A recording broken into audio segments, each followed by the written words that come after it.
Assalamualaikum warahmatullahi wabarakatuh. Perkenalkan, nama saya Aninda Dwi Pratikasari, jurusan Akuntansi Syariah, Fakultas Ekonomi dan Bisnis Islam, IAIN Tulungagung. Di sini saya akan menjelaskan tentang hasil laporan PPL gelombang 3 tahun 2020 dengan judul Analisis Pengembangan Produk Kerajinan Batu Kali untuk meningkatkan penjualan dalam usaha ekonomi produktif Pamor Muda Desa Mojarom, Kecamatan Ngundang, Kabupaten Tulungagung. Sektor perekonomian di Kabupaten Tulungagung didominasi oleh usaha mikro dan usaha kecil. Usaha kecil ini dinilai bisa membantu dalam penyerapan tenaga kerja.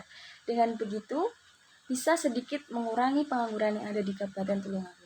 Salah satu usaha kecil yang ada di Kabupaten Tulungagung adalah usaha ekonomi produktif Pamor Muda yang terletak di Desa Mojarom, Kecamatan Gondang, Kabupaten Tulungagung. Usaha ekonomi produktif ini bergerak dalam bidang pengolahan batu kali menjadi kerajinan. Berdirinya usaha ekonomi produktif Pamor Muda ini merupakan inisiatif dari Karang Taruna Desa Mojarom, Kecamatan Gondang. Hal pertama yang mereka lakukan adalah dengan mengajukan proposal kepada pemerintah desa untuk mendirikan usaha ekonomi produktif ini. Setelah proposal mereka disetujui, Karang Taruna selanjutnya mengadakan pelatihan dengan mengundang narasumber Saudara Agus Sugiono yang notabene adalah warga asli Desa Mojarom. Sampai saat ini, usaha ekonomi produktif Pamor Muda ini sudah mempunyai sebanyak 3 pekerja. Untuk bahan baku sendiri, mereka langsung mendatangkan batu kali tersebut dari Kabupaten Nganjuk dan kemudian akan diolah menjadi beberapa kerajinan, misalnya saja wastafel, satu set cobek, hiasan lampu, dan kerajinan-kerajinan yang lainnya. Untuk pemasarannya sendiri, hasil kerajinan batu kali dari usaha ekonomi produktif Pamor Muda akan diambil oleh Saudara Agus Sugiono sebagai pengepul dan kemudian akan memasarkannya. Tidak hanya di pasar lokal, tetapi kerajinan batu kali ini sudah mulai merambah ke pasar internasional.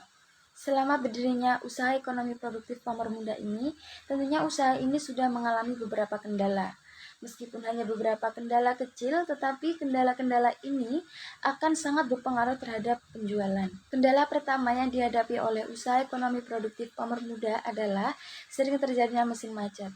Hal ini akan sangat berpengaruh terhadap hasil yang akan diperoleh perharinya oleh para pekerja. Dengan begitu, tentunya akan berpengaruh juga terhadap penghasilan mereka setiap minggunya. Solusi strategis yang harus dilakukan oleh usaha ekonomi produktif Pamor Muda adalah menyiapkan minimal 1 set mesin sebagai mesin cadangan supaya ketika nanti terjadi mesin macet, para pekerja bisa langsung menggunakan mesin tersebut. Tentunya dalam penyediaan 1 set mesin cadangan ini juga akan membutuhkan modal yang sangat lumayan besar, tetapi jika dipikirkan mesin ini bisa digunakan untuk jangka panjang dan untuk meningkatkan penjualan. Kendala kedua yang dihadapi oleh usaha ekonomi produktif Pamor Muda ini adalah kurangnya sumber daya manusia yang terlatih. Sumber daya manusia yang terlatih merupakan salah satu faktor penting dalam sebuah organisasi. Sedangkan dalam usaha ekonomi produktif Pamor Muda ini masih ada sebanyak 3 pekerja. Dalam pembuatan kerajinan batu kali tentunya, seseorang harus mempunyai keterampilan dan keahlian khusus. Untuk itu, solusi strategis yang harus dilakukan oleh usaha ekonomi produktif Pamor Muda adalah mengadakan kembali pelatihan. Sasaran utama dari pelatihan usaha ekonomi produktif Pamor Muda ini adalah para pemuda setempat yang notabene mereka belum mempunyai pekerjaan atau bisa disebut pengangguran. Dan dengan diadakannya pelatihan ini, maka usaha ekonomi produktif Pamor Muda akan lebih banyak menghasilkan atau mempunyai sumber daya manusia yang terlatih, dan dengan begitu mereka bisa lebih gampang atau lebih mudah dalam mengembangkan usaha tersebut. Kendala ketiga yang dihadapi oleh usaha ekonomi produktif ini adalah kurang maksimalnya pemasaran produk hasil dari usaha ekonomi tersebut. Karena produk atau hasil dari usaha ekonomi produktif tersebut hanya ditampung oleh seorang pengepul. Seharusnya dengan keunikan yang dimiliki kerajinan tersebut, mereka bisa lebih memaksimalkan pemasaran, misalnya saja bisa melalui e-commerce. Dengan melalui e-commerce, usaha ini bisa mempromosikan produk hasil usahanya melalui jaringan elektronik atau jaringan internet, karena jangkauan e-commerce dinilai lebih kuat dan lebih luas. Kelebihan promosi menggunakan e-commerce adalah tentunya lebih murah, lebih efisien, akses yang didapat tanpa batas, dan tentunya mempermudah kegiatan proses perdagangan. Memaksimalkan pemasaran produk usaha itu akan sangat berpengaruh terhadap penjualan, karena pemasaran sendiri itu adalah suatu usaha yang dilakukan oleh seorang pebisnis untuk memperkenalkan produk yang mereka hasilkan sehingga dikenal di pasaran. Selain itu, manajemen yang bagus, pengiriman barang sesuai dengan tanggal yang telah ditentukan, pelayanan yang bagus, dan kekuatan produk itu sendiri akan mempengaruhi banyaknya pelanggan atau customer. Strategi lain yang bisa dilakukan adalah melalui segmentasi pasar. Usaha ekonomi tersebut harus bisa dan mengetahui mengenai kemana atau tujuan pemasaran produk tersebut. Karena sebuah produk harus tepat sesuai sasaran agar hasil yang didapatkan bisa maksimal.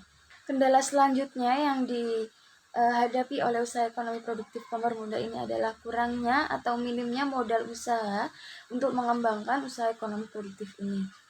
Usaha kecil atau mikro seringkali mengandalkan modalnya sendiri untuk mengembangkan usaha tersebut. Tidak jarang sekali usaha kecil ini juga terjebak ke dalam rentenir karena kurangnya pemahaman mereka mengenai permodalan. Sebenarnya sumber-sumber permodalan atau pembiayaan bisa didapatkan melalui koperasi, lembaga bank syariah maupun konvensional, maupun lembaga non-bank misalnya saja Pegadaian. Solusi strategis yang harus dilakukan untuk usaha ekonomi produktif pemermuda ini adalah dengan cara mencari modal pinjaman kepada pihak lembaga bank. Tetapi dalam hal ini penulis lebih menyarankan kepada lembaga bank syariah. Jika usaha ekonomi produktif pemermuda ini melakukan pembiayaan di lembaga bank syariah tentunya tidak akan memberatkan bagi pemilik usaha ekonomi tersebut karena lembaga keuangan bank syariah tetap mengutamakan keadilan dan kesepakatan antara kedua belah pihak.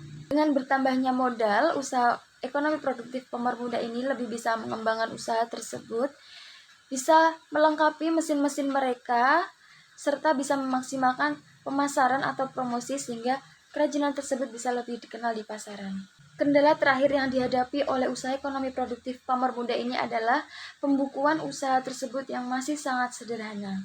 Pembukuan dasar akuntansi mempunyai peranan yang sangat penting bagi setiap usaha, karena dengan adanya pembukuan akuntansi, suatu usaha bisa dilihat seberapa berkembangnya usaha tersebut.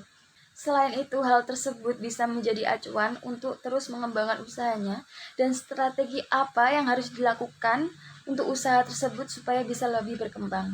Usaha ekonomi produktif pemermuda maupun usaha kecil lainnya, mereka hanya melakukan pencatatan mengenai keluar masuknya uang hanya sebagai pengingat saja. Karena proses akuntansi yang sesungguhnya adalah dimulai dari penggolongan transaksi, penjurnalan, yang bertujuan untuk menggolongkan jenis-jenis transaksi yang sudah dilakukan, buku besar yang bertujuan untuk meringkas hasil-hasil transaksi yang sudah digolongkan dalam penjurnalan, dan neraca saldo yang bertujuan untuk proses persiapan dalam penyusunan laporan keuangan. Dalam hal ini, usaha ekonomi produktif pemermuda sudah sedikit berusaha untuk mencatat semua transaksi yang sudah berlangsung maupun keluar masuknya uang walaupun masih sangat sederhana dan masih belum sesuai dengan standar akuntansi yang berlaku. Karena hal ini dipengaruhi oleh pertimbangan alokasi waktu serta kemampuan dari pengelola usaha ekonomi produktif itu sendiri.